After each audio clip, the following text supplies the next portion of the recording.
আজ আমরা পরীক্ষা করব যে বিভিন্ন ধরনের পদার্থের আকৃতির ভিন্নতা। কি পরীক্ষা করব?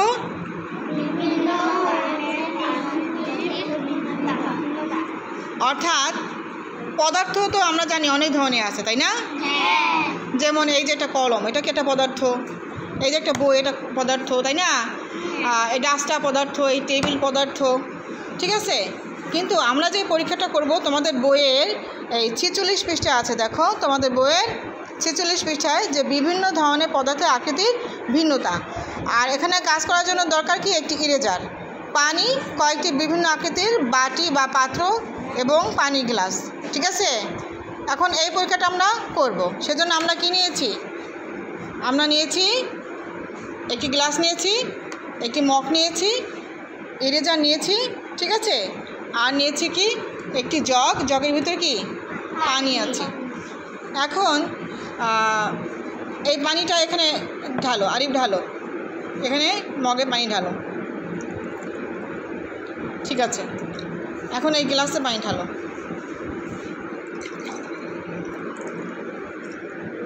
ঠিক আছে। এখন রাখো। আচ্ছা, আমরা গ্লাসে পানি ঢেলেছি, তাই না? মগে পানি ঢেলেছি, আবার জগেও কিন্তু আমাদের এই পর্যন্ত পানি আছে, তাই তো? এখন আবার নিয়েছি কি? একটা ইরেজার নিয়েছি। এখন লক্ষ্য করো, আমরা যে এখানে যেটা ছক আছে, আমরা এই ছকটা পর্যবেক্ষণ করব। কীভাবে পর্যবেক্ষণ করব? এই ইরেজারটা আমি এখানে রেখেছি, দেখো ইরেজারটা এখানে রেখেছি। এখন বলো, এই ইরেজারের আকৃতি কেমন? লক্ষ্য করছো? আকৃতি আমরা দেখেছি, এটা আকৃতি দেখেছি। কতটুকু দেখেছি? এটা কতটুকু জায়গা জুড়েছে? এতটুকু জায়গা না, এইটুকু জায়গা এটা আছে। এখন আমি এটা আরেকটু এই পাশে রাখলাম। এখন বলো তো, এর আকৃতি কি কোনো পরিবর্তন হয়েছে? হ্যাঁ, এটা ছোটো বড়ো হয়েছে, আগের মতোই আছে না? আবার আমরা যদি এটা এই বইয়ের উপর রাখি, এখন দেখো তো এটা কি কোনো পরিবর্তন হয়েছে? তাহলে আকৃতির কোনো পরিবর্তন হয় নাই। এটা আমরা যেখানেই রাখি, ঠিক আছে, যেখানেই রাখি এই ইরেজারের আকৃতি কোনো পরিবর্তন হয় না, ঠিক আছে। এটার আকৃতি কি নির্দিষ্ট, এটার আকৃতি নির্দিষ্ট। এখন আমরা পানি নিয়েছি, গ্লাসে নিয়েছি, মগে নিয়েছি, জগে নিয়েছি। আচ্ছা, গ্লাসে যতটুকু পানি আছে, তাই না? এই গ্লাসে কতটুকু পানি আছে একটু পর্যবেক্ষণ করো, দেখছো? এখন বলো, এই মগে কতটুকু পানি আছে? কম। এই গ্লাসের তুলনায় মগে পানি আর একটু কম। আর জগে পানি কতটুকু আছে? বেশি আছে, তাই না? জগের পানিটা বেশি, আমরা দেখতে পাচ্ছি এই পর্যন্ত আছে। এখন এখানে 3টি পাত্র আমরা নিয়েছি। কয়টি পাত্র নিয়েছি? এটা গ্লাস, মগ, জগ। এখন 3টিতে যে পানি আছে, এই সবগুলো পানি কি সমান? সমান না। কেমন আছে পানিগুলো? ছোট বড় না, কম বেশি। পানি হলো কম বেশি হয়, ছোট বড় হয় না, ঠিক আছে। এখন এই যে কম বেশি আছে, পানি কি কম বেশি আছে, তার মানে এই যে গ্লাসে পানি রেখেছি, এই পানির আকৃতি হলো এই গ্লাসের আকৃতির সমান, বুঝতে পারছো? আবার এই যে মগে পানি রেখেছি, মগে বা কাপে যেটাই বলি, এই কাপের পানি হলো এই কাপের আকৃতির সমান। আবার জগে রেখেছি, এই জগে যতটুকু জায়গা আছে, এই পানির আকৃতি কতটুকু জগের আকৃতির সমান। অর্থাৎ পানি আমরা যেই পাত্রে রাখি সেই আকৃতি ধারণ করে, তাই তো? আমরা যদি একটা বোতলে পানি রাখি, দেখো এই যে একটা বোতল, তাহলে এই বোতলের পানির আকৃতি কেমন?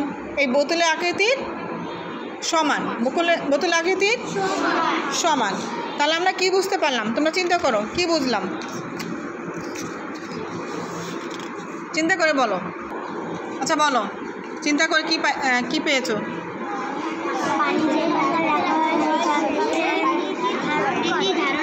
হ্যাঁ, পানি যে পাত্রে রাখা হয় সে পাত্রের আকৃতি ধারণ করে। তাহলে আকৃতি ধারণ করে বুঝলাম আমরা। ইরেজার যে আকৃতি পেয়েছি, এটার কোনো এই ইরেজার আকৃতি আর পানির আকৃতির মধ্যে ভিন্নতা রয়েছে না, কারণ ইরেজারের একটা নির্দিষ্ট আকৃতি আছে, ও যেখানে রাখো ওর আকৃতি কিন্তু চেঞ্জ হয় নাই। এখানে যেমন এখানে রাখো, হাতে রাখো, ও একই সমান আছে, তাই তো? কিন্তু এই যে আমাদের পানি আকৃতি কিন্তু বিভিন্ন পাত্রে বিভিন্ন রকম, তাই না? তার মানে পানির কি কোনো নির্দিষ্ট আকৃতি আছে? আছে? কেন নির্দিষ্ট আকৃতি নাই? পানি যখন আমরা ছোট কাপে রেখেছি পানির আকৃতি ছোট হয়েছে, পানি যখন বড় গ্লাসে রেখেছি তারপর কি পানির আকৃতি একটু বড় হয়েছে, যখন জগে রেখেছি তখন পানির আকৃতি কি আরও বেশি বড় হয়েছে। পানি যখন পুকুরে থাকে তখন পানির আকৃতি কি অনেক বড় না? সমুদ্রের আকৃতি কি আরও বড় না? এই যে যখন আমরা বোতলে রেখেছি তখন পানির আকৃতি কি বোতলে আকার ধারণ করেছে না? তাহলে পানির নির্দিষ্ট কোনো আকৃতি নেই, আছে? পানির কি নির্দিষ্ট কোনো আকৃতি আছে?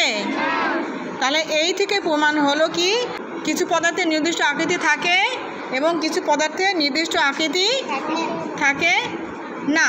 বলো, কিছু পদার্থের নির্দিষ্ট আকৃতি থাকে, আবার কিছু পদার্থের নির্দিষ্ট আকৃতি থাকে না। পানির কোনো নির্দিষ্ট আকৃতি আছে? নাই। ইরেজারের নির্দিষ্ট আকৃতি আছে? আছে, কারণ এটা যতটুক অতটুকুই থাকবে, আর বাড়বে না, কমবেও না। ঠিক আছে, আমরা ভেঙে ফেললে কমবে, এছাড়া ওর আকৃতি পরিবর্তন হচ্ছে না। কেমন? তাহলে আমরা কি আজকের পরীক্ষা ছিল যে বিভিন্ন ধরনের পদার্থের আকৃতির ভিন্নতা, তার মানে আমরা পেয়েছি না বিভিন্ন ধরনের পদার্থের আকৃতির ভিন্নতা পেয়েছি, অর্থাৎ বিভিন্ন ধরনের পদার্থের আকৃতি ভিন্ন। কিছু পদার্থের নির্দিষ্ট আকৃতি আছে এবং কিছু পদার্থের নির্দিষ্ট আকৃতি নেই। হলো তো? সবাই কি বুঝতে পেরেছো? কে কে বুঝতে পেরেছো? হাত তোলো। সবাই বুঝতে পেরেছো, অসংখ্য ধন্যবাদ। হাতে তালি হয়ে যাক।